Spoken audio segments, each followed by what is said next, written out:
of the videos, Paris being overrun right now by protesters, which is going to bring us to the next thing on the international front, and that is out of the Netherlands. It's actually kind of a little bit of humorous video. The farmers from the Netherlands know how to protest. It looks like they're shooting, I don't know if that's hay or manure on the police lines there in the Netherlands, but absolutely incredible. The farmers standing up and saying, we've had enough of this fake global warming hoax legislation trying to drive farmers out of business. And by the way, this is impacting our food supply by reducing the amount of food in the world. So the farmers here actually not only standing up for themselves in the Netherlands, but standing up for all of us across the world. We're going to move next now to the national front. And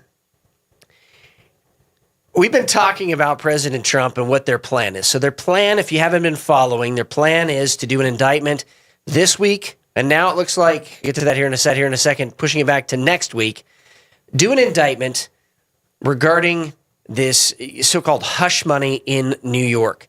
Then a few weeks later, they're going to do another indictment, their plan is, in Georgia regarding the elections there and Trump contesting the elections in Georgia.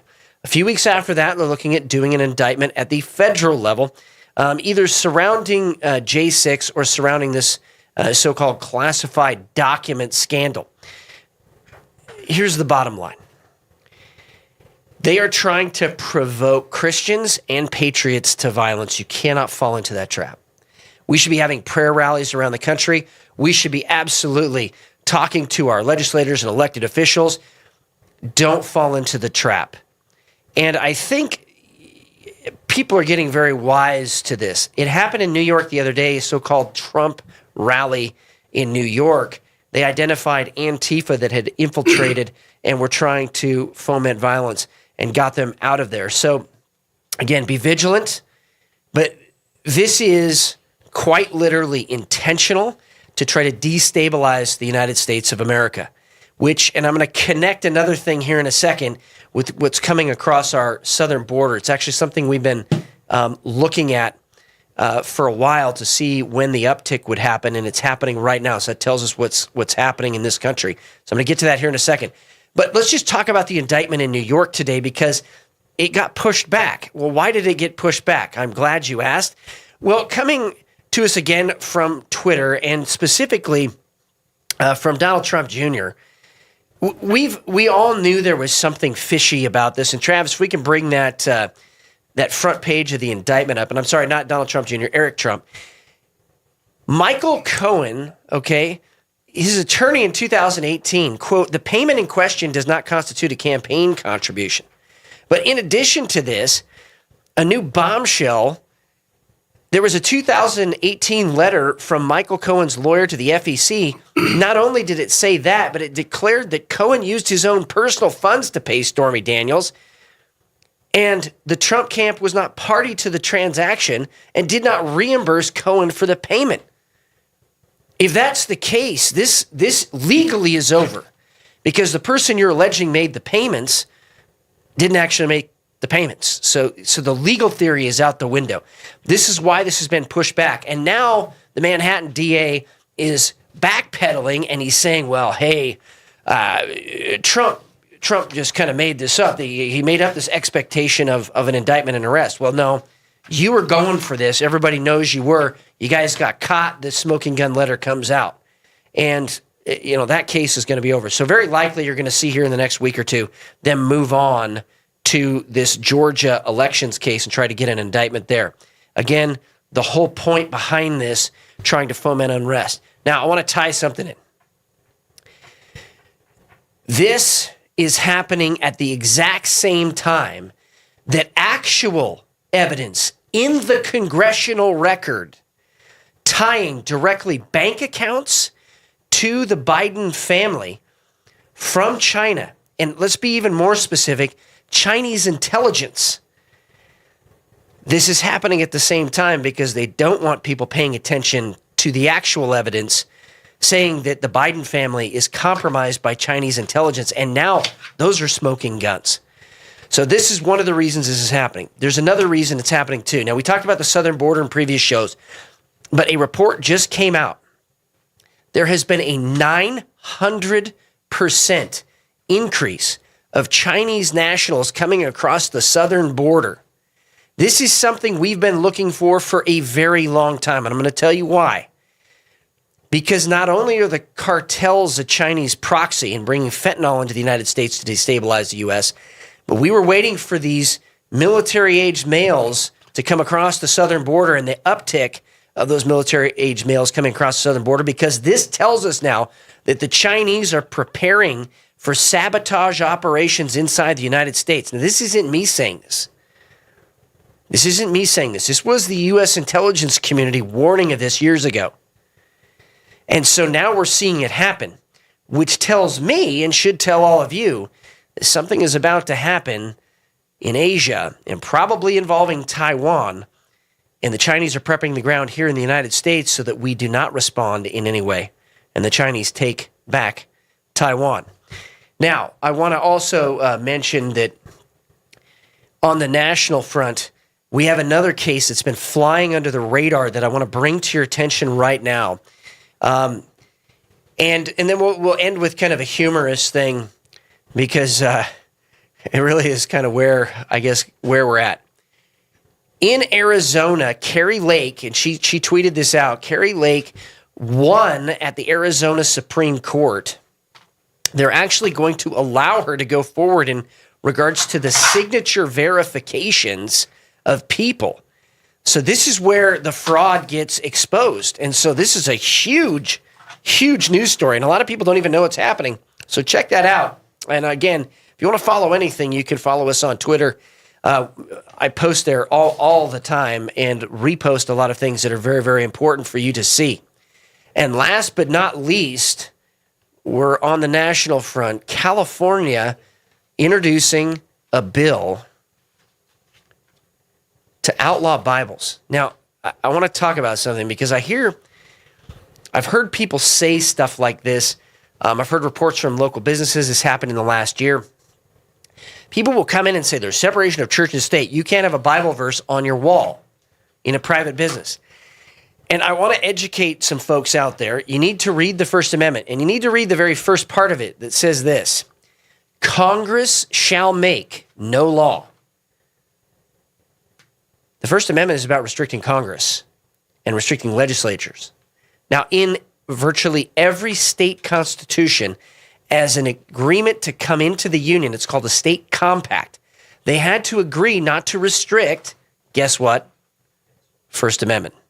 And so California, just by introducing something like this, is going against their own oath of office to protect and defend the Constitution of the United States of America and also the Constitution of California, where it says Congress shall make no law.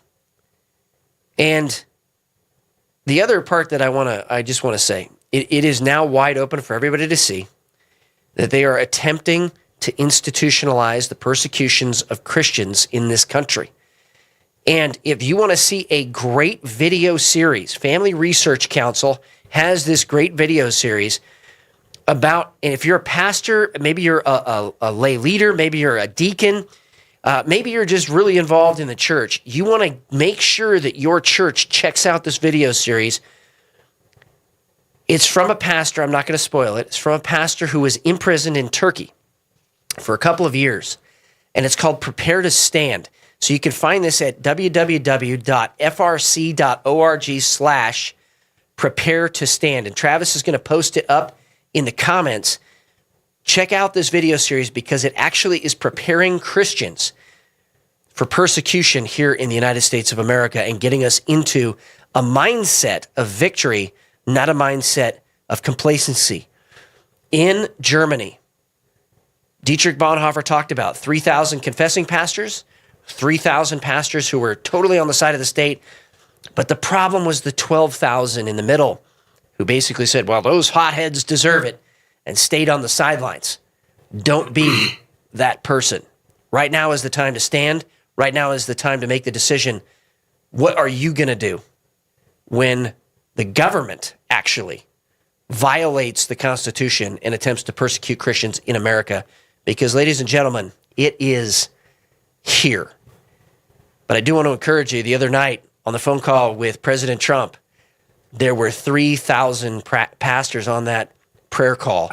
So we know there's at least that many in the United States, but there were 115,000 that were watching the live stream.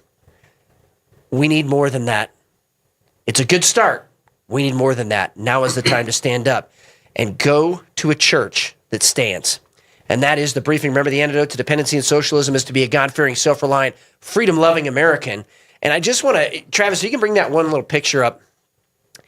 You know, this is how ridiculous it's getting. You know, you kind of wonder if Trump's going to be indicted for ripping off mattress tags in 1997.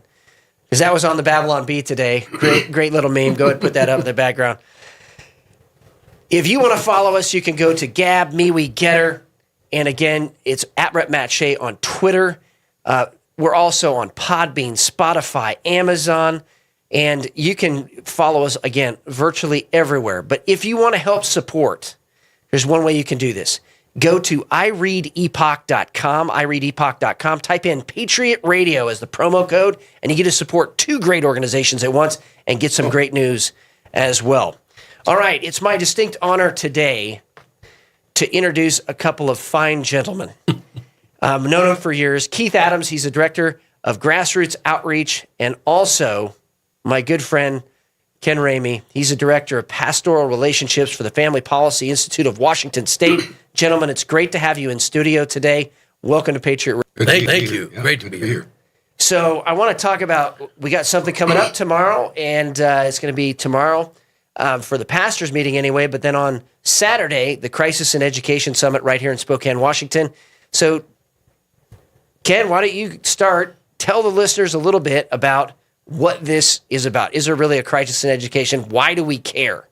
So the meeting tomorrow is called a pastor's confab, and you can go to our website, fpiw.org, to get more information, but it's here at On Fire Ministries Church at 10 o'clock, free lunch, specifically for pastors, but other church leaders can come.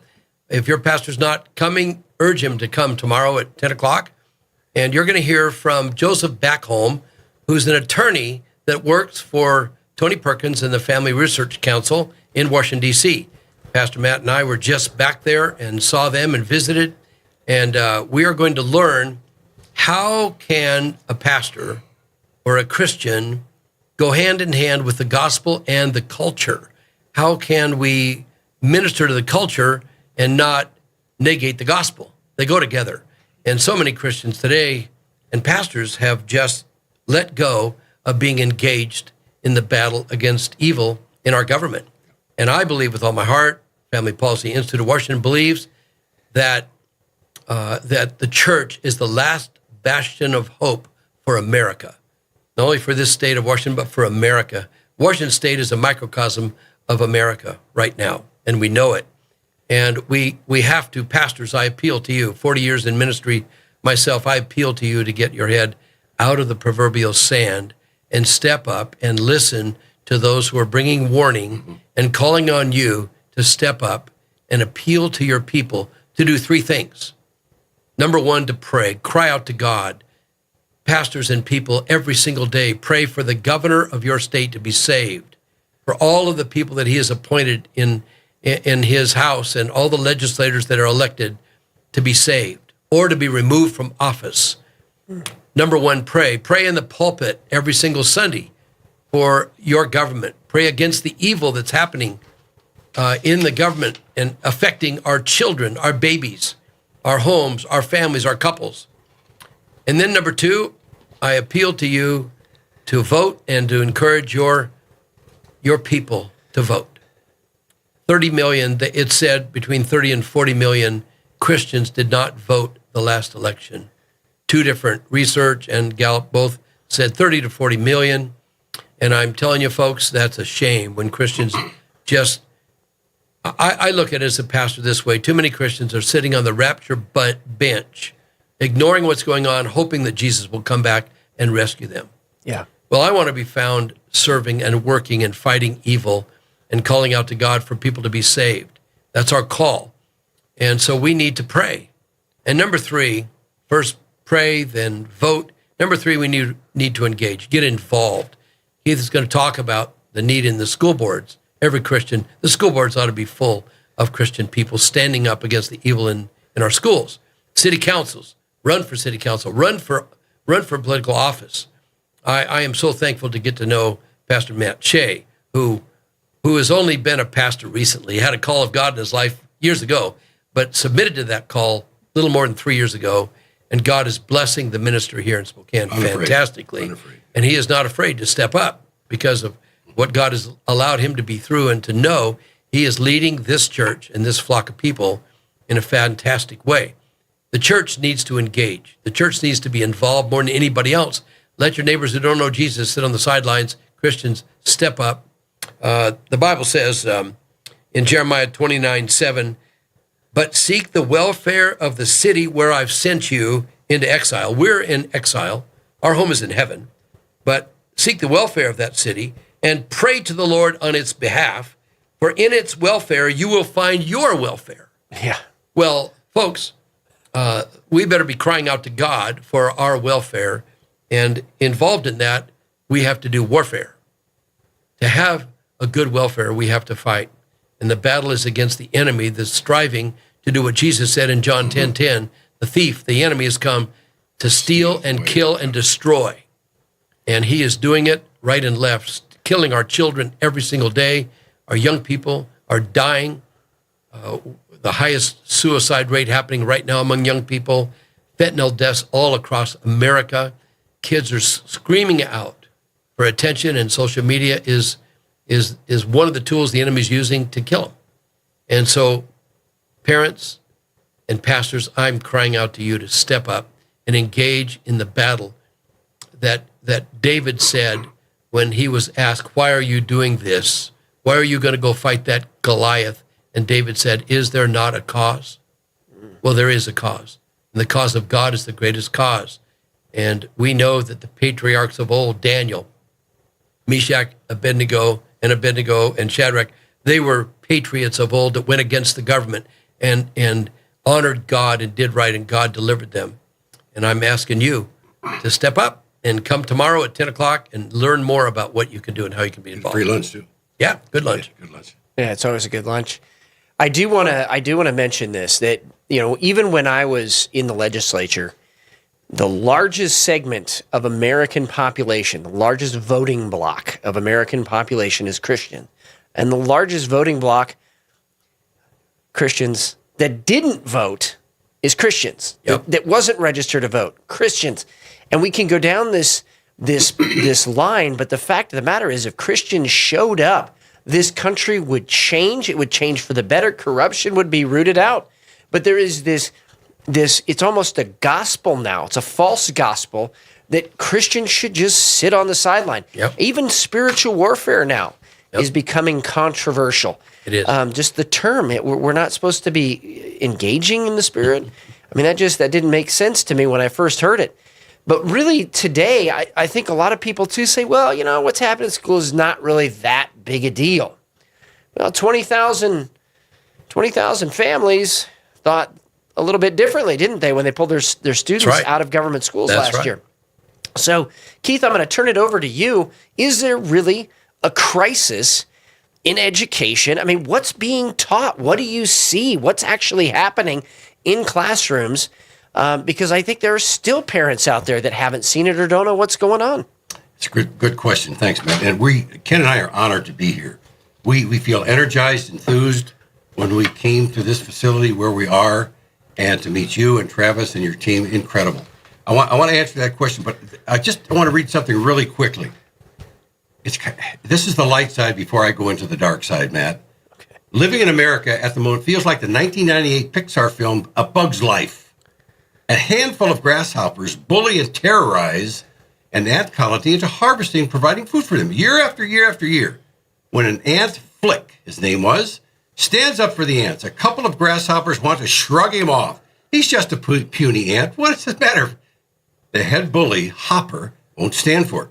You let one ant stand up to us, Hopper warns, then they might all stand up. Those puny little ants outnumber us 1,000 to 1. And if they ever figure that out, there goes our way of life. That's right. We figured it out. Ants of the world, identify and unify. That's kind of what we've just been talking about with the Christians in churches. If they stood up and unified and got together, we could make a difference. So we're holding a Christian education summit. It's a Christian education, a call to action, which will be this Saturday after Ken and also Joseph Backel will be there to speak. Pastor Matt's going to be one of our speakers. So if nothing else, come and hear and listen and learn. I want to read this, if I can, Matt, when you ask that question. Vladimir Lenin from Russia, and he's one of the instruments of communism. This is what he said. Give me 4 years to teach the children, and the seed I have sown will never be uprooted. He also proclaimed, give me just one generation of youth, and I will transform the world and America. Okay, that's where we are. And I had someone come up to me not very long ago after a meeting and said, she's so upset that she had her couple of grandkids in a local school, happened to be in Edmonds, Washington. And she was so upset because one of her grandkids, girls, came home with something that was just not very good. She couldn't believe it. She said, they're starting to teach us stuff. And I said, Christine, you have to understand that they have been doing this for decades. 1961, when they took God out of public schools, when they stopped prayer in public schools. So we have gotten to the place right now when it's no longer a secret. As you know, Matt, you've seen it many times. They don't hide it anymore. Wokeism has evolved in something terrible in our public schools. Just wanted to show this. This was in a school just put out. Can you see this? Okay. Mm-hmm. Down in Portland. This teacher wanted to make sure that her students understood that she believed in the LGBTQ plus agenda. That agenda has to do with all kinds of things that we know are wrong, but they're promoting it in public schools. I talk to parents all the time. My own daughter, who has 2 kids in public school, oh, Dad, they're not really doing that.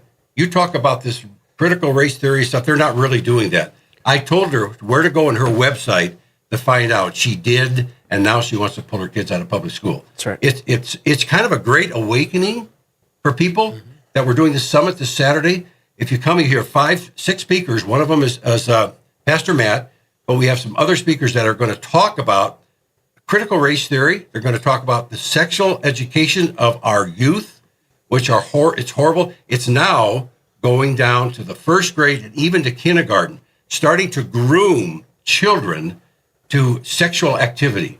It's incredible. It's horrible. And that's a big part of the dark side. So if you haven't seen this documentary, it's called Whose Children Are They? Mm-hmm. It's incredible. I encourage every team that we have before we do a summit, this will be our 5th one, to watch this because it is an earth-shaking documentary asking the question, whose children are they? Are they the schools, the governments, or are they the parents?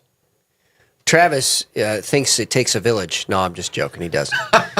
So I really believe, though, that we're in this time where we prayed 25 years for government schools to empty, and now it's happening, right? And are we ready as the Christian community to receive all of those kids coming in? And it's more than education. There's also the relationship with God that we bring to the table as Christians, that we want to make sure children have a relationship with their Lord and their Savior. Amen. Ken, I want to talk a little bit about that. You know, you've been all over the country. You've been all over the world, actually. You've seen how important it is for kids in just their development as good citizens, the development of their character, to know Jesus at an early age. And, you know, I think a lot of people get turned off by that, but yet the statistics don't lie. You have less single-parent families, you have less crime, you have less people in jail, you have more productive citizens, you got more educated citizens when they have both the mother and the father, and they also have a relationship with God. So talk a little bit about that impact as well that's happened on our society, and that Jesus really is the answer. Well, Paul and his people stood above the city of Jerusalem, and they looked out over the city like I did looking out over Spokane today. And he said to them, brethren, my heart's desire and prayer for them is that they be Republican. That's not what he said. He said, my heart's desire for them is that they might be saved. Amen. Romans 10:1. And our first heart for the people is Jesus. If they don't find Jesus, nothing else matters. Heaven will not be their home. I met with a Hispanic man in San Diego when I was doing a Franklin Graham rally, and I was the first one there, and I went to a Avis rental car, and he said to me, are you working for these people? And I said, yes. And he said, is he going to talk about building the wall? And I said, I don't know what he's going to talk about, but I do know that there's a wall around heaven. And there's only one way in, and you have to get vetted to get in heaven. And you have to have the right answer to when Jesus says, why should I let you into my heaven? You have to have the right answer. And sir, do you have the right answer? And he said, well, I go to church. I'm a good Catholic. And I said, that's fine, but that's not the right answer. You won't get into heaven through the one way to get in. You can't go around the wall, over it or under it, only one gate. And he wanted to know what the right answer was. And he found Christ, and his family found Christ. And folks, that's got to be our first answer, our first call. Yeah. And for me, I'm biased towards young people. 19 out of every 20 people that are saved today got saved before they were 20. The older a person gets, the harder their heart gets towards the things of God. And then the Lord has to take them through misery and depression and all kinds of near-death experiences to find him.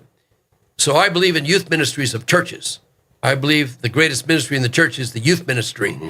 And it has to be evangelistic. It has to be reaching teenagers with the gospel, and kids need to be being baptized every week out of the youth ministry and getting trained up in the church.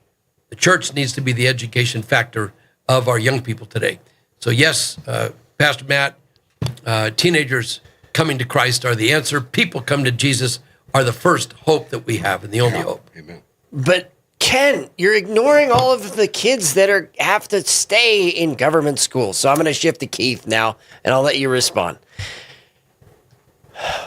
Should we actually still be involved in school board races if we're wanting all of our kids to be out of government schools? This is what's interesting. Most people don't realize, first of all, how many people are on a school board? Well, there's 5. A lot of people don't even know that they can go to a school board meeting and be a voice. I've seen it over and over again. A quick example, Matt, in Wenatchee, Jennifer Withy, who works with me, formerly for Parents' Rights and Education, she was in Wenatchee, went to the school board meeting. She was over there visiting her mom. A couple of folks went with her. And so they were just hiring a new superintendent. Well, they told about the firm that they hired to go out and find a superintendent. Well, lo and behold, when she looked it up, that firm is totally woke. Their first criteria, will the superintendent endorse and promote racism and all the other things that a woke person believes in? They did that because there were 3 liberal progressive on that school board and 2 conservatives. They voted against that firm bringing people to to interview for superintendent. The school board has an amazing amount of power. If you get 3 Christian conservatives, and we're very involved right now in promoting that, the deadline is May 15th to register. You got May 15th and May 22nd. 830 positions, Matt, in our state are open this year for school board. The school board selects a superintendent. It's extremely important to find a superintendent that believes in the things that you do. They also review and approve curriculum. That's huge. This is a picture, Matt, that Jennifer Withy and I, can you see that okay? Yep. Went to see the guy in the middle. His name is the OSBI superintendent. Most people I talk to have no idea who that is or what that person does. That's Chris Reichdahl. And we went through a lot to get him. Finally, he said he's not going to be with us. I got on my database, which are 80,000. I said, get a hold of this guy however you can. Say he needs to meet with Jen and Chris and Keith. They did that. They shut down their entire answering service. They went to the Facebook, and they shut that down. Finally, his secretary called me and said, okay, you win. He'll meet you in your office for 45 minutes. All I'm saying is right there is the power that people have to make a difference. Same on a school board. They have the power to make a difference. We're calling people to come out and run for school board in your district. Find out. We can help at FPIW. We have a lot of people calling us. We're going to offer a bunch of training all over the state. Got some things going, so please connect with us. Do it through Matt, and you can get a hold of us, or however you want to do that. But we think that a school board has power if you get the right people on that school board. But you didn't answer his question. Go. And the question is, if we get all of the Christian kids off the campus, what happens to the lost kids?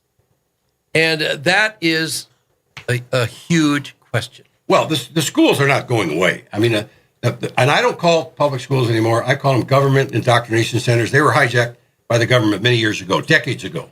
But so if they're going to continue, then we go to the top. We try to. Mm-hmm. Jennifer and I are going to meet with our governor. We're going to give him the same information in this booklet, images from the classroom.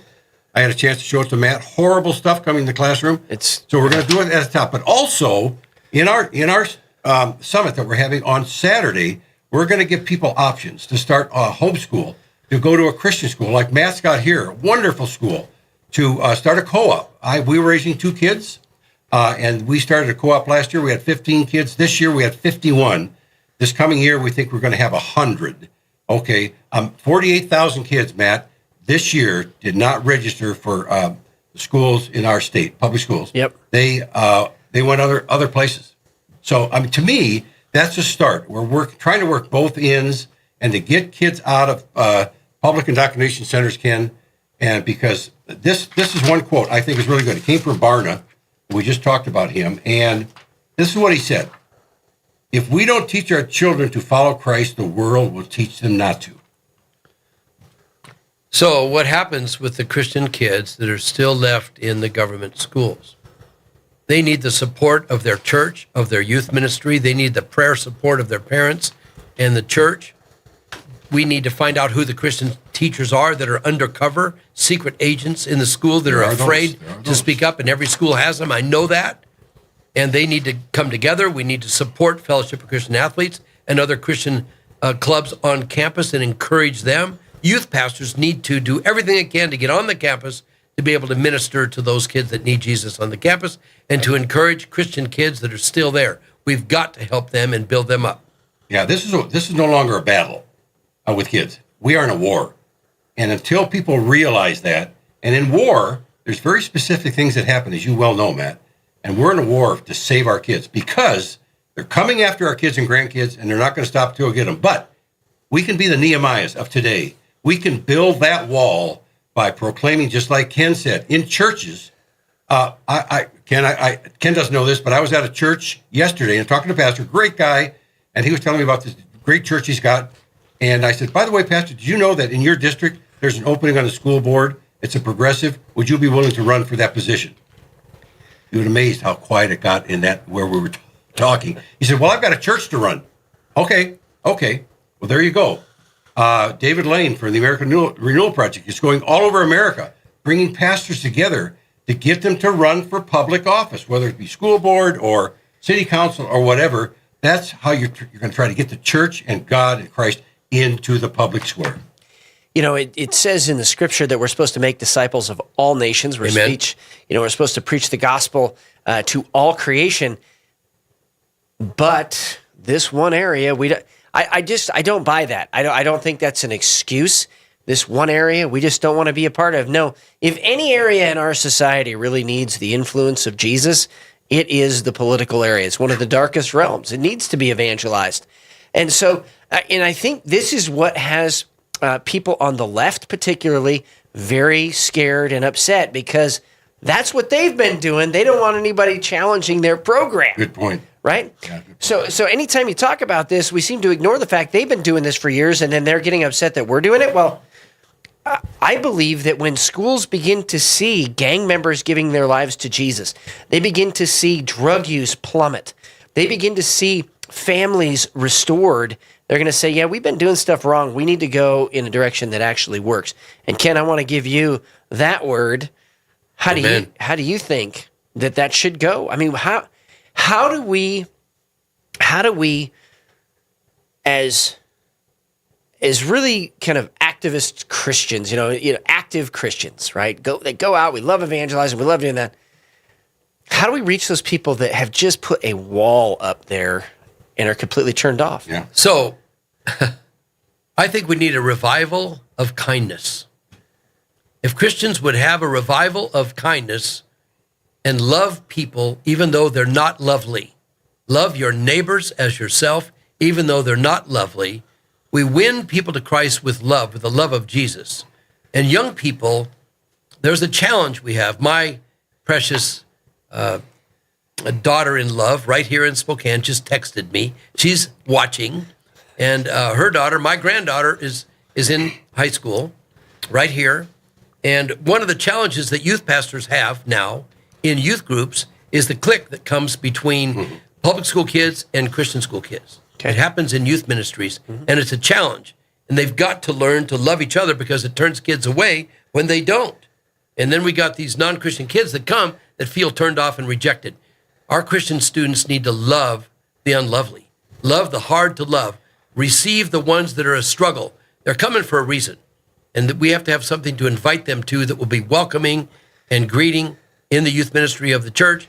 And I say, God has allowed us as adults to be alive for a purpose. You're in your house because it's to be a lighthouse in your neighborhood for Jesus. The gospel should be proclaimed by your life, by your kindness, by your love for the Lord. And we cannot put people down because of their politics. We can't. We have to love them to Jesus. But Keith just talked about war. I know. Yep. And That's what it is. I mean, so I just add to this. I found, there's a gal over in Richland. Her name is Noelia. I found out about her. Long story, I won't go into that. And so I said, Noelia, you're a Christian and you're in a big high school. Is it difficult? And she started crying. And I said, write a blog in what you're crying about. She wrote a blog. Ken, I think you read it, Noelia. Yep. 17-year-old, incredible. What it's like being in a public school. Yep. And being a Christian. Okay. The only way she survives is because of the safety of her youth group, her pastor. They pray for her and other Christians. And I think that's a key to it. I mean, I have a little book right here. It says Breakthrough Prayer. One of the breakthrough prayers, this is Jim Simla from the Brooklyn Tabernacle in New York, is people, are you on your knees praying? Mm-hmm. Are you seeking God? Are you doing 2 Chronicles 7:14? My people humble themselves and pray and seek my face. If we aren't doing that as believers and a church, then how do we expect God to answer our prayers? We need to be doing that for young ladies like Noelia, struggling in public schools. I think that you hit right on it. You know, yes, we're at war. Completely agree with you. The testimony, though, is the warfare against Christians. The testimony, and then how God speaks a better word through the blood of Jesus Christ. That there is a way. That there is hope, and there is an answer to all these problems that are plaguing our government school system here in America. Well, in actually many other schools as well, private as well. And I saw in Kenya, actually, people would go into the public in the government school system there, and they would just preach a message of the gospel and hit the issue of the day. In that place, it's a huge problem of teenagers, being pregnant and getting married early. That not that it's necessarily bad to be a young married person, but sometimes they don't get married, and then those kids end up being orphans. And this whole generational thing of the orphan issue in Kenya is so big, and Christians came into the government schools, and Christians said, well, the answer is Jesus Christ. And it has been resonating, and then the testimonies are coming out of that, of the transformation. I agree 100%. We need to do more of that, and actually, when people hear the real-life stories, I think we've shied away from that, and we should never shy away from that as Christians. Amen. You hear the real-life story, it's really hard to go, you hate me when, well, actually, is that what God did in your life? I actually want to experience that too. Oh, just a quick word. Yeah. And this is for just 2.5 years ago, I was 3 days from dying. The doctors told my wife.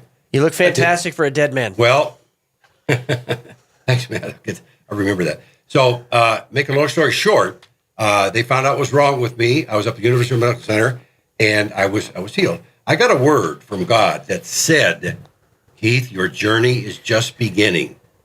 Okay? And my message to everyone, in a month and a half, I'll be 80. Okay?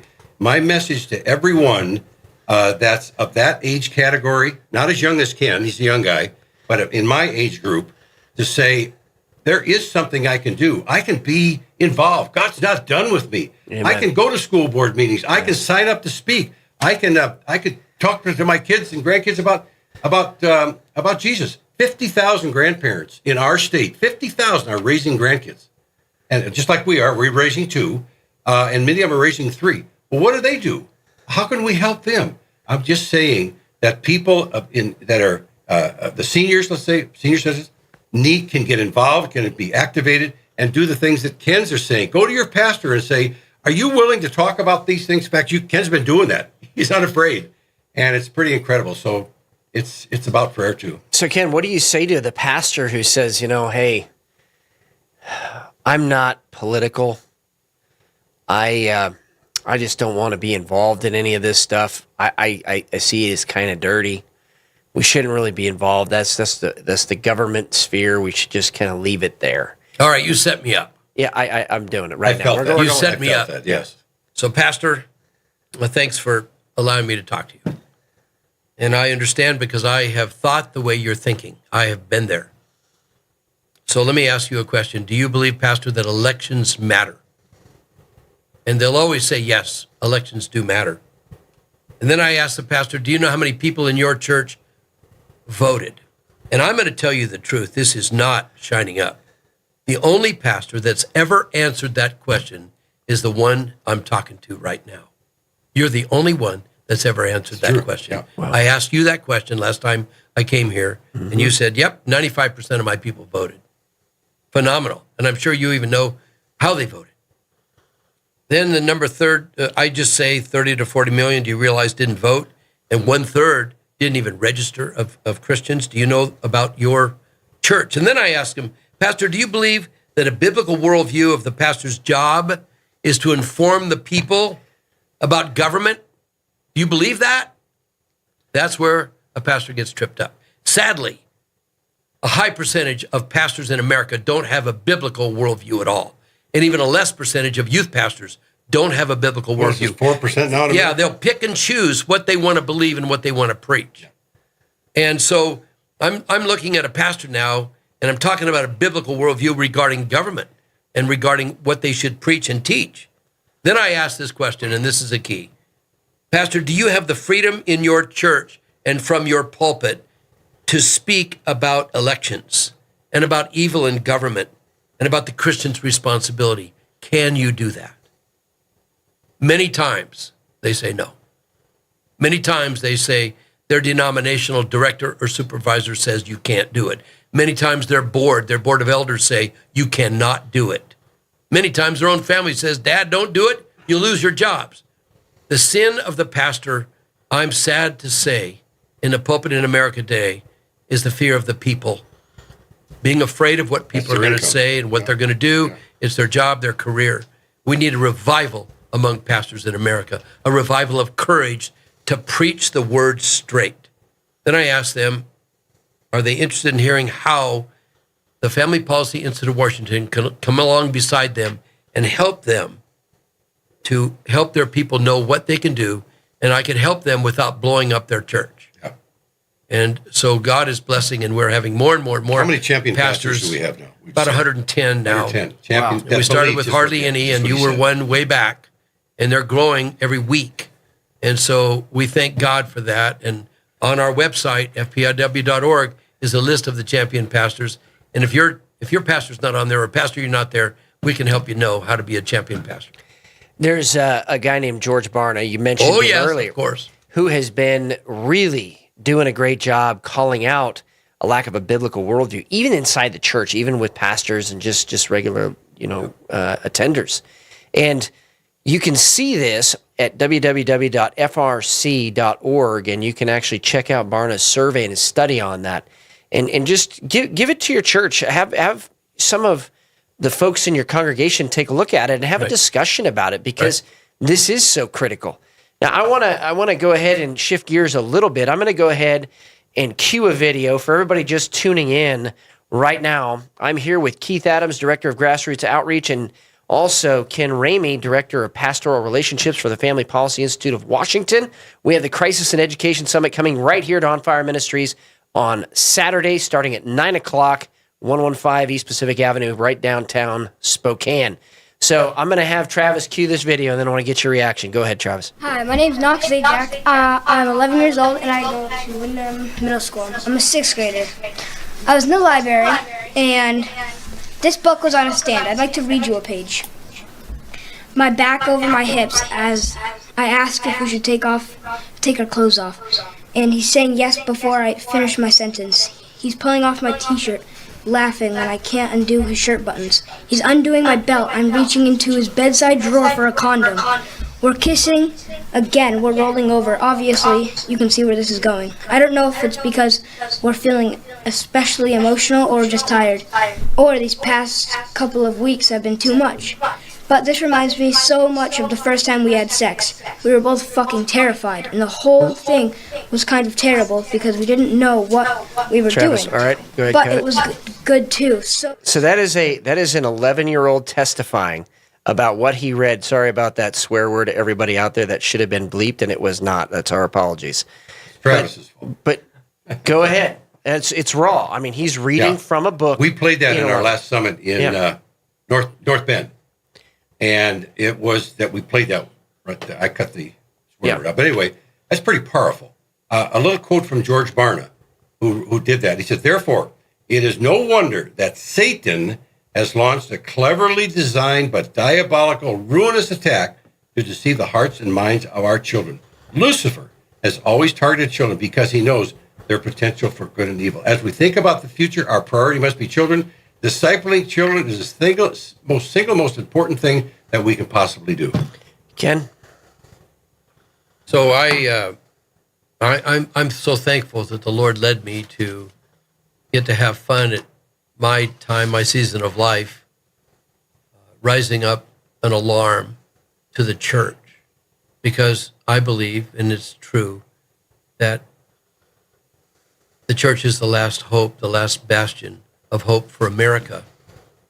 And some people say we shouldn't be political and heaven's our home and just let America go the way it's going to go. Well, I love my kids and my grandkids too much. I love the church too much to just give up and throw my hands up in the air. And I just call on pastors and people and leaders to come tomorrow at 10 o'clock in the morning for just a 3-hour meeting, including a great lunch, barbecue lunch, all you can eat, and just enjoy Joseph back home. Share a word about how the gospel and the evil in the culture can work together, how we can work together for righteousness. So thank you.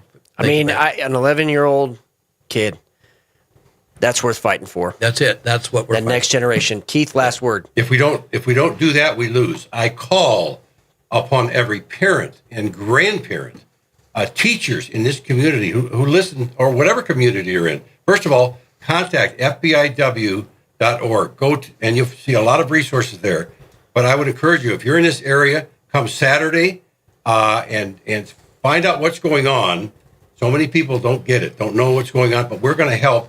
But the good part, Matt, about that is we're going to show some things that people can do, what grandparents can do. We've got a ton of resources. We've got 14 tables of people that will be here in the lobby to talk about Christian schools, homeschooling, co-ops, a whole host of things. Please come, be informed, and be involved. Silence is no longer an option. Not to speak is to speak, and I think you know who said that. I do. And he actually said something else that was kind of very interesting, at least to me. He said, the only safety for an honest man is to believe all possible evil of evil men. There you go. It's a fantastic quote from him as well. Very little known, but really good. Where can people go, really quickly, where can people go to find out more information about FPIW? And also, we're going to put up right now online a copy of the flyer so that they can register if they want to register for Saturday. So Family Policy Institute of Washington is FPIW.org. We're a part of the Family Research Center out of Washington, D.C. with Tony Perkins. We're part of that group. There's 40 of us. Yeah. And there are 40 different states that have groups like us. and we are fighting for conservative Christian values. I have this vision I want to give you. What would happen if the church, if Christians all united around one candidate and voted for the same one? We would win every time. In this state, we would win every time. And, it's hard to get pastors to agree on the gospel or Christians to agree on anything. But I'm saying unless we come together in this battle and hire people, elect people to lead us according to Christian values, then we've lost. Now, we're not going to lose the battle of the gospel. We're going to keep it fighting and fighting until heaven. But I care about our country, and so I'm politically minded also. I'm a patriot, and I know you are too, and you care. If you come to the seminar on Saturday, you will get something that Jennifer and I put together. It's an 11-point parents' rights in education. And they're all backed by different WAC codes, and they're awesome. Representative Jim Walsh went over this, and he agreed. He said, yes, let's do that. We're going to try to bring this into the legislature next year. Amen. Amen. Parents' rights in education. Amen. So, gentlemen, I am just so thankful. You're very encouraging to me that we have a systematic approach to seeing this state actually change. Many people have written Washington off. I have not written Washington off. Good. There's still the opportunity for change. I really appreciate both of you, what FPIW is doing to bring a Christian influence back where it belongs. Keith Adams, Ken Ramey, thank you for joining me on Patriot Radio today. God bless you guys and keep up the fight. Thank you. All right, we're going to end today on Patriot Radio with two things. First of all, if you missed that, Crisis in Education Summit is this weekend on Fire Ministries, 115 East Pacific, and it is 115 East Pacific Avenue at 9 o'clock in the morning, Saturday. Please register, and Travis has made sure that flyer is up there too on social media. I do want to mention one thing. There is one social media platform that we are not on, TikTok, and here's why. Because it's a Chinese influence operation. And in Congress today, they actually began to talk about it. And when confronted, the head of TikTok says, I wouldn't exactly call it spying. I wouldn't put it that way. So he's admitting what they're doing. So if you're on TikTok, get off of TikTok. You don't need to be on TikTok. There's plenty of other ones out there. Also want to mention, too, as far as practical preparedness in that segment for today. So if there's an egg shortage, probably should buy chickens. So you should have chickens in your backyard. And in many places, you can actually have chickens in the city. You got to check out your code. But a lot of times, they'll allow you to have up to 5 chickens, even in the city, as long as it's not a rooster. So just be part of the solution. And if you have chickens, you're going to have eggs. And if you have eggs, you can share those with your friends and family and your neighbors. And there is nothing but good that really comes out of that, except for shoveling the chicken coop. But you got to get used to that part. All right. I also want to talk about, too, banks and central bank digital currency. We're going to do a lot more on this in the future. But this is where it's headed. And right now, the Federal Reserve just made an announcement. They are going to start what's called the Fed Now program, or instantaneous payment settlements. This is the very first, what we've been looking for, the very first step toward a central bank digital currency in the United States of America. Look at elections matter, not just with CBDC. They matter for school boards. They matter for everything. You have to vote. You have to show up. And this is part of what us as this generation need to do to keep this country free and pass on freedom to the next generation. This is our time. Nobody else is going to do this for us. There isn't some secret plan out there. We're the plan. And in fact, we've always been the plan. That's how Jesus and the Holy Spirit have it. The question is, are we going to embrace it? And are we actually going to move to action? This is Matt Shea. Thank you so much for joining me on Patriot Radio today. Look forward to seeing you at the Crisis for Education Summit. And it is, again, here at On Fire Ministries, 115 East Pacific, this Saturday, 9 o'clock. God bless you all. And he is making this generation the greatest one. Keep up the fight. The awakening is here.